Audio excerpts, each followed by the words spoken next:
Lo que estás a punto de ver es exclusivo para médicos veterinarios zootecnistas y por supuesto estudiantes.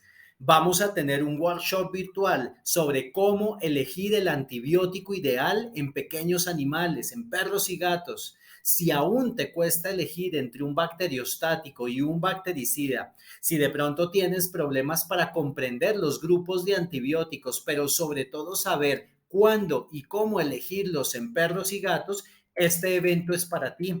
Vamos a aprender a utilizar las bases farmacológicas para una adecuada terapéutica. 2 horas para aprender a tomar decisiones.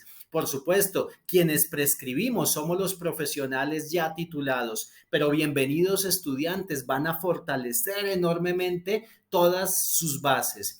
Mi nombre es Marco Leal, médico veterinario, me dedico a la farmacología clínica y terapéutica de pequeños animales. Vamos a buscar mejores resultados en los tratamientos, vamos a buscar construcción de confianza y credibilidad sobre nuestros pacientes, evitando interacciones farmacológicas y efectos adversos no deseados. Vamos a resolver dudas en tiempo real, pues el evento será en directo el 10 de mayo de este año 2023, Día del Médico Veterinario en Colombia. Los esperamos para este workshop virtual.